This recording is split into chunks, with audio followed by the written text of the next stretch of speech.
We've already been blown away by the screaming V12, manual gearbox and central driving position in the T50.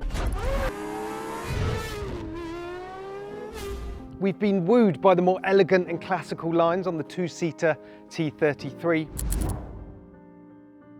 And just when you thought, where the hell do they go from here? Gordon's gone and cooked up something even more spectacular. Ladies and gentlemen, take your time. Take a really good look at these two cars we got here. The GMSV Le Mans GTR and S1 LM.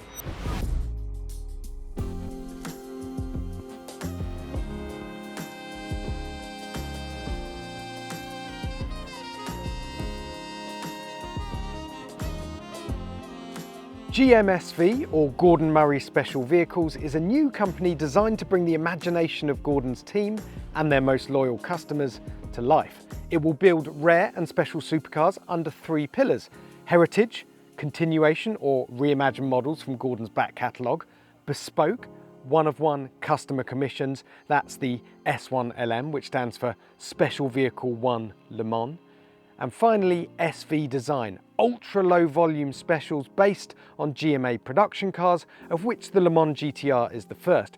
There will only be 24 of them, by the way, costing many millions, and of course, they're all sold out. The clue's in the name for this one. The inspiration for it comes from Gordon's love of Longtail race cars. His car, of course, the Longtail F1 GTR that was built for the 1997 season. They built 10 race cars of that and 3 road cars, but also he takes inspiration from elsewhere, from other legendary Longtails like the Alfa Tipo 33-3 and the Porsche 917. In essence, it is a road legal but more track focused supercar. To give you an idea of where this might sit in terms of character, somewhere between a T50 and a T50S. Underneath, it shares powertrain and underpinnings with those cars, which, let's face it, is an excellent place to start. So a 4-litre naturally aspirated V12, 654 brake horsepower, over 12,000 RPM, and a 6-speed manual gearbox. Beyond that, everything else is new. Why the Longtail homage? Well, Gordon says it's the perfect blend of engineering improvement, but it also looks damn cool. All right, so let's start with the Le Mans GTR and take a look at as many details as we possibly can. Starting at the front end here, where we've got a NACA duct in the bonnet, we've got this big front splitter, we've got vertical headlights kind of stacked on top of these carbon fibre vents underneath.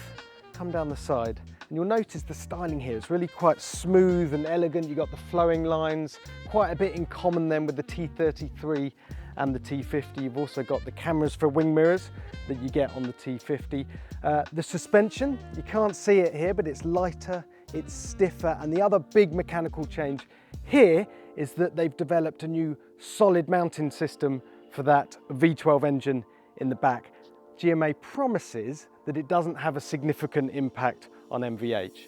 We'll have to find out about that.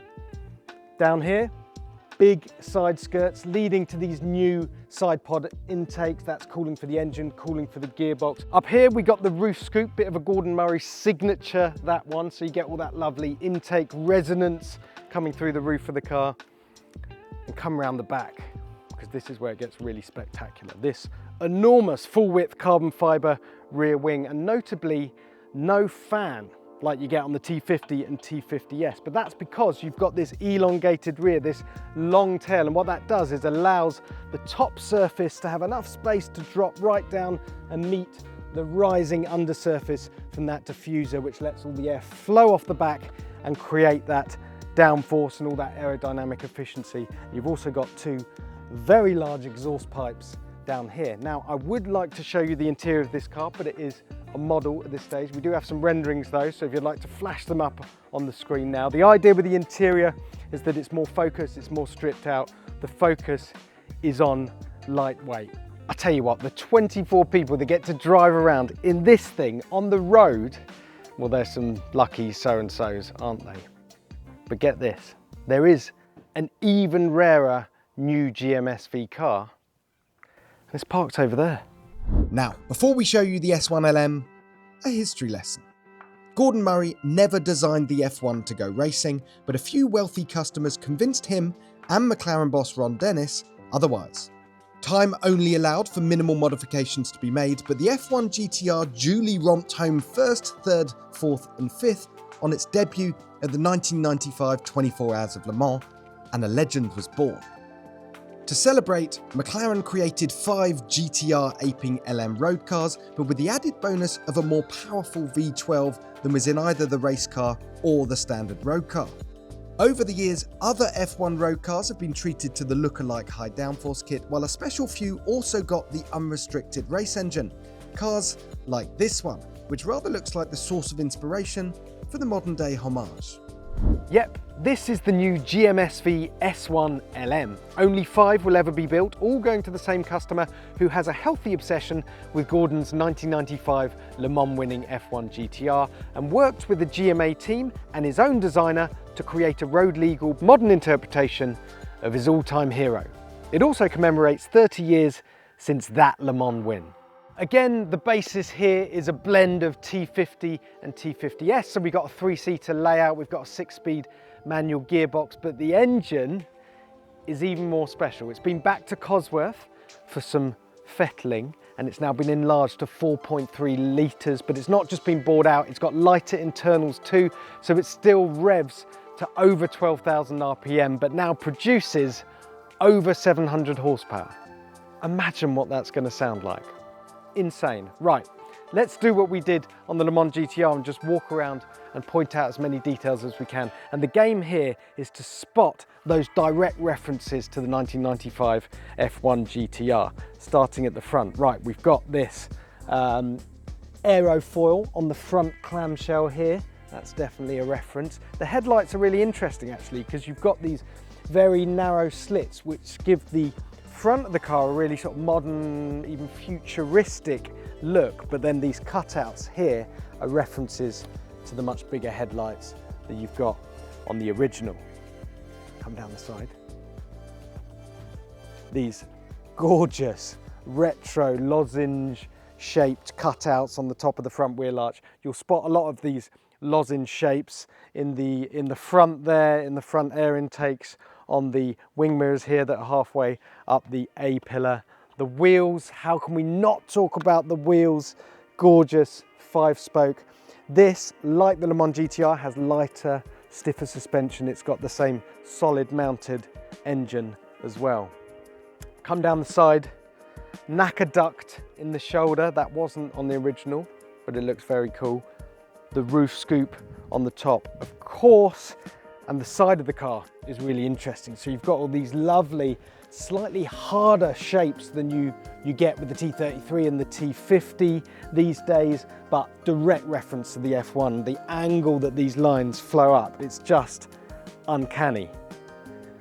Right, let's go around the back. Oh, one more thing.